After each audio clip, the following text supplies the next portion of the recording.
Hi, I'm Todd. Today I'm going to be giving you a brief discussion of Stalking Darkness. It is the second book of the Nightrunner series by Lynn Flewelling. So I'd like to start by talking about where we ended up at the end of the first book, which is Luck in the Shadows, the first book of the Nightrunner series. It starts out with a bang with poor Alec being tortured, and Sergel gets tossed into the dungeon with him, and they meet, and Alec is very green and dubious of this character, but they end up being in this kind of teacher-student relationship where Sergel is like the mentor of Alec. He starts out kind of wanting a guide back down south, and that progresses into Alec being his student. In this world of kind of subterfuge, Sergel is very complex character. He's a thief, a spy. You learn later that he is in this kind of underground group of people called the Watchers, which even the nobility doesn't know. Well, they know about, but they don't want any details. They reap the benefits of the things that Sergel and his kind do, but don't want to know about it. So Alec is learning this trade from Sergel, and they find themselves back in Rimini, where Sergel has a few kind of personas that he takes on. One being a bard, another being a lord, and all of this kind of shakes out. You're kind of wondering, how can people be buying all this? But keep reading. All your questions will be answered by the end of the second book, I promise. Without giving anything away, I don't want to give any spoilers to this book or the first book, so I'll just say that kind of the arc of the problem, the conflict that they're having in the first book is resolved, and in the beginning of the second book, we are dealing with the larger problem at hand, which is the war that's happening. The country of Plenimar has attacked the other two countries, the Mycena and Scala, where the adopted country of Sergel and Alec. Now, in the second book, I think that we really start to learn more about some of the secondary characters. They really start to take shape and are very fleshed out, and you really start to learn more about them. One group are the Cavish family. You have Mycom, who is also one of the Watchers. You have his wife Carrie and one of his daughters, Becca, who is been, with Sergel's help, been drawn into the Queen's horse, the Queen's Guard. So she kind of got this leg up in the military because of Sergel's connections. They live out in a place called Watermead, which is such a cool it was, I just, it's kind of a paradise kind of place. It's this kind of country home, country estate in a way. They've got servants, they've got horses and a lot of dogs, and it sounds very awesome, and it seems to be kind of a retreat for everyone, Micah included, even though it's his place. But Sergil and Alec, you find kind of retreating back to this place to kind of decompress, it seems. Micah, when you first meet him in the first book, you think, oh, he's kind of this rough and tough kind of guy. But as you learn more about him, you realize, oh wow, this is a really cool character, and he's got a lot of traits that you wouldn't expect. And he kind of maintains that kind of gruff exterior, but as you learn more about him, you realize that he really does have kind of a heart underneath this kind of super hyper masculine exterior. His wife Carrie, who is kind of left a lot of the time, and is kind of constantly worried that they're going to take Micah away on another,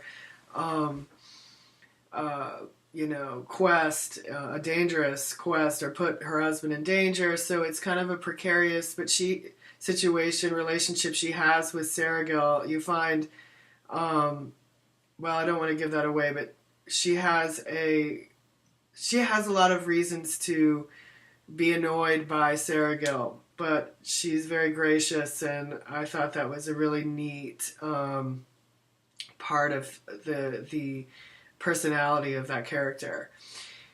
Then you have Thero, who is Nysander, kind of the grand wizard of the Oreska house. Thero is Nysander's charge. He's going to kind of replace Nysander at some point, possibly, but he is he's learning. He's also kind of a student of Nysander. And I really liked this character. I even liked him in the first. He's definitely kind of a brat. He is in a bad mood a lot of the time, and maybe rightfully so. He gets picked on a lot, relentlessly, by Sergil, and it's a very funny kind of... He's kind of the fall guy a lot in the first book, and I can see where maybe some readers haven't liked him. But his role in this second book, you might change your mind entirely about him. He has a very kind of crucial role to play, and you learn so much more about his personality. You might understand a bit more of his kind of coarse manner.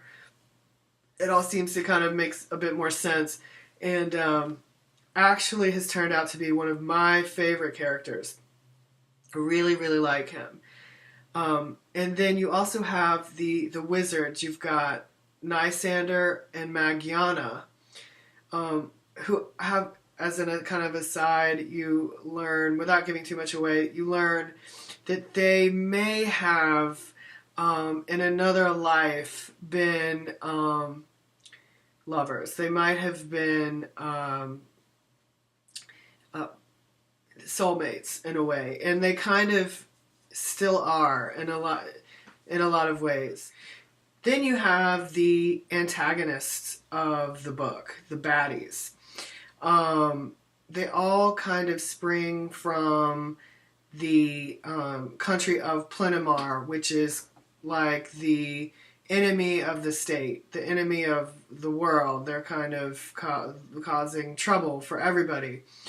The first character is Lord Martis, who you meet in the first book. And his kind of backstory is he is the bastard son of an overlord in Plenimar who maybe feels like he should have had more power than he got, and is kind of out to take over the world kind of guy. Not a nice man. And he and his kind of sidekick, Vargul Ashnazai, I hope I'm saying that right, who is a necromancer.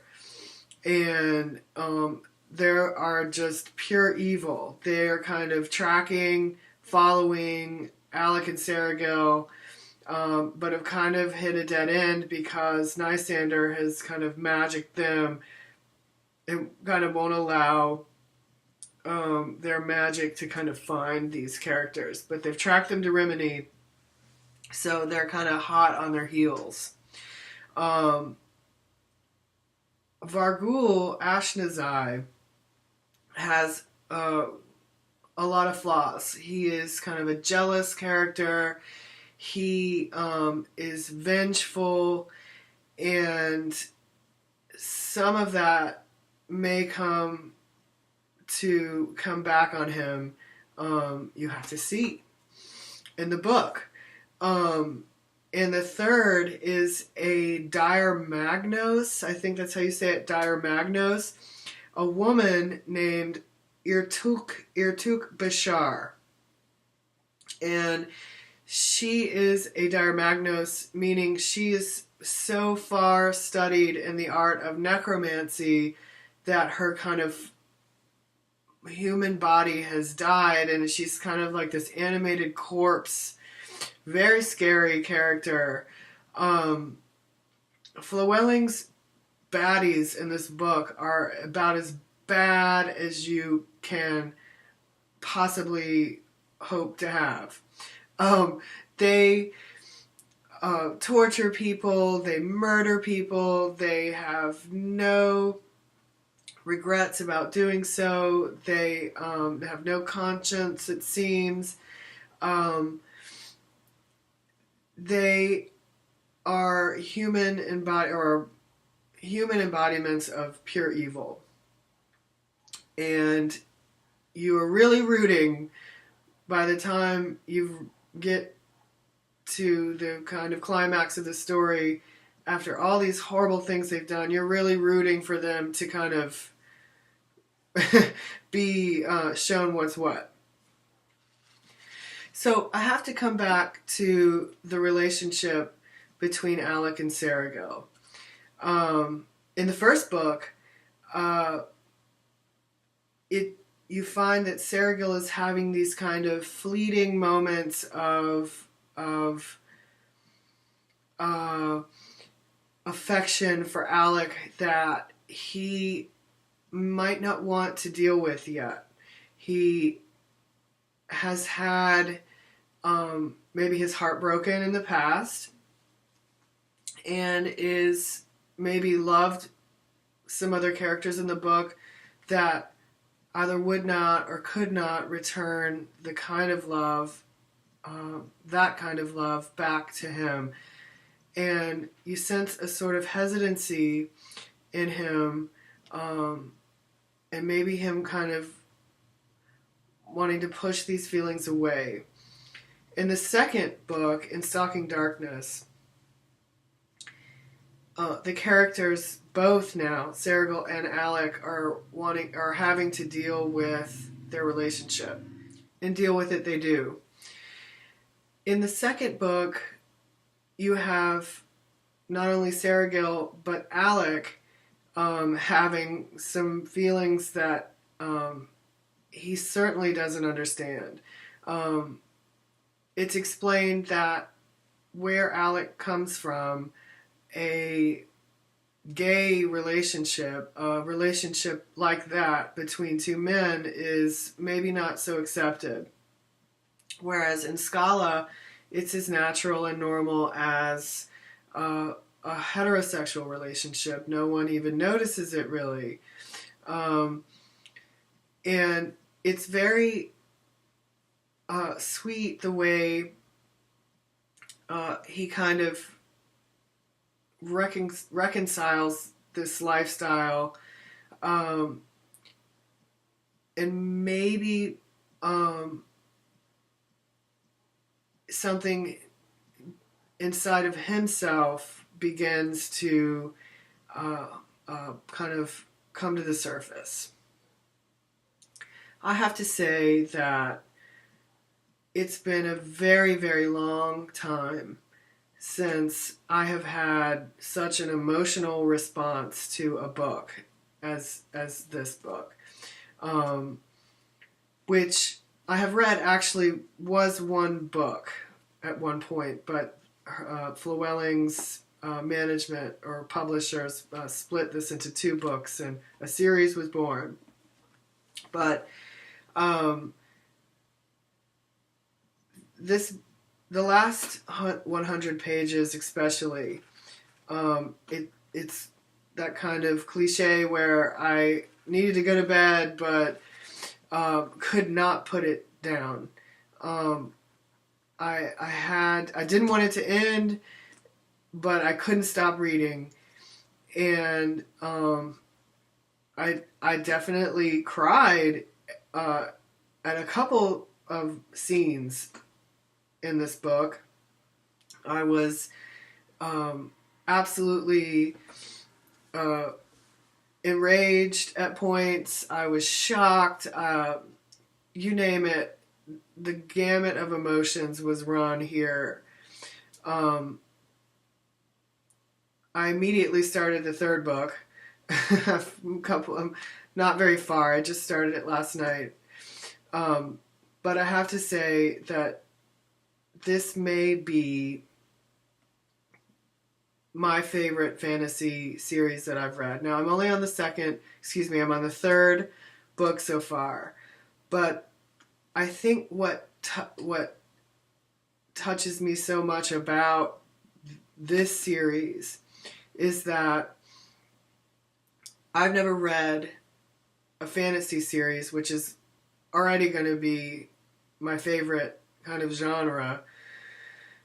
But this one is our characters that I can relate to. In a lot of the fantasy novels I've read or series, there's the guy and the girl, they get together, and that is nothing wrong with that. But this spoke to me because I can understand this. I can understand what Alec is dealing with when he doesn't understand his feelings. I get that. And I think that probably a lot of gay readers will get that too. So I'm off to be with Alec and Sergil again in the third book. I'll do another video about that one. Again, I'd love to hear your thoughts on this series, especially if you agree or disagree with anything I presented here, or if you have any suggestions for any other fantasy novels. I can't recommend this series enough. It's got everything that I could hope for in a fantasy series. So happy reading, and thanks for watching.